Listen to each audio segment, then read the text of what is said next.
So today we're jumping into something that's, well, it's a really big deal. We're talking about becoming an egg donor. It's this amazing, generous act, but it's also a pretty intense journey with some seriously specific rules. So let's break down what it really takes. And this quote really gets to the heart of it, doesn't it? This isn't just about a medical process. We're talking about a choice that completely changes lives, helping people create the families they've always dreamed of. For so many donors, this is the reason right here. Okay, so we know the why is huge, but what about the how? Beyond that incredible generosity, there's a whole checklist of practical stuff you have to meet. So what does it actually take to get from I'm thinking about it to I'm an accepted donor? Let's get into it. All right, section 1, a life-changing decision. And that's really the starting point, isn't it? Before you even think about filling out a form, you have to wrap your head around the fact that this is a massive choice. It's got medical, emotional, and even legal ripples. Okay, on to section 2, the basic requirements. I like to call this the first gate. These are the absolute, non-negotiable deal breakers. If you don't meet these criteria, you can't even get in the door. It's the first major checkpoint. First thing on the list, age. The magic numbers are between 20 and 30. That's really the sweet spot. Now, you might see some exceptions, maybe a super healthy, proven donor up to age 32. But for the most part, you really got to be in that 20 to 30 window. Next up, your body mass index, or BMI. And this is a big one because it's a pretty good sign of your overall health. It helps predict how your body will respond to the medications, which is obviously super important for safety. And the range is tight. You've got to be between 18 and 26. And then there's the rest of the health and lifestyle stuff. This is pretty straightforward, but crucial. You absolutely cannot be a smoker or use recreational drugs. Your alcohol use has to be limited. You can't have any chronic illnesses or known genetic disorders. And really importantly, you need to have stable mental health. It all comes down to one thing: keeping both you, the donor, and the potential child as safe and healthy as possible. Section 3, the in-demand donor. So let's say you've checked all those basic boxes. Awesome, but that's just getting your foot in the door. Now we get to the really interesting part. What makes intended parents say, yes, that's the one?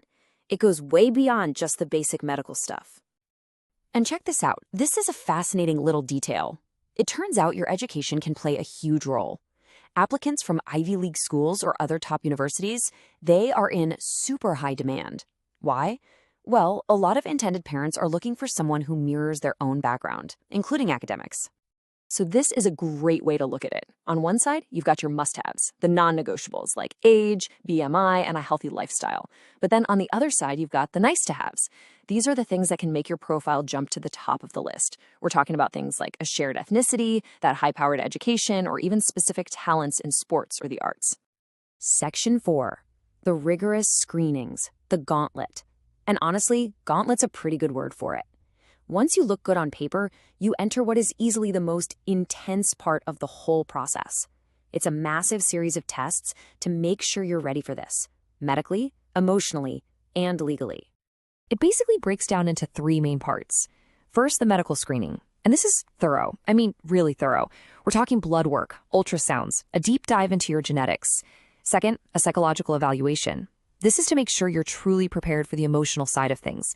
And third, the legal agreement. This is a formal contract where you sign away any parental rights.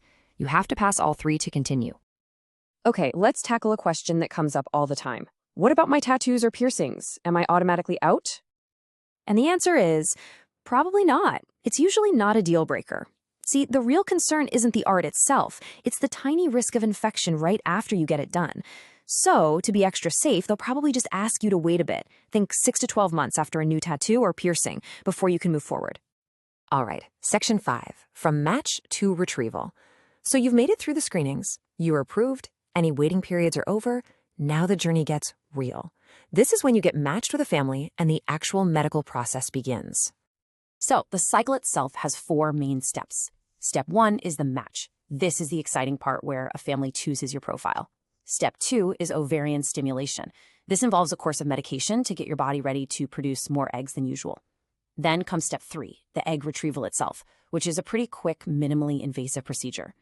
And finally, step 4, recovery and compensation, where you get to rest up and are paid for your incredible commitment. And that brings us to our last section: donation, pay, and future. What comes next? This is all about life after the donation. The big questions about money, your health down the road, and how many times you can actually do this. And here it is, probably the single biggest question that anyone considering this asks. If I do this, will it mess with my own chances of having kids later on? It's a huge, valid concern. And here's the good news. Based on all the current research, the answer seems to be no. Donating eggs doesn't seem to hurt your fertility in the long run. Now, of course, no medical procedure is zero risk. You might have some minor, temporary side effects like bloating, but it's not expected to impact your ability to have a family later on. Here's another really important thing to know about the money side of things. You do not need your own health insurance for this. Every single medical cost, from the first screening to the final procedure, is paid for by the intended parents. You won't see a single bill. And you really need to remember this number 6. That's the maximum number of times it's recommended you donate in your entire lifetime. This isn't just a random number. It's a guideline from the American Society for Reproductive Medicine, the big authority in this field, and it's all about protecting your long-term health. So there you have it. The requirements, the screenings, the whole commitment. It really is a journey that asks for so much. You have to be healthy, stable, and just incredibly generous. Which brings us to the final question, the one only you can answer. Is this journey right for you?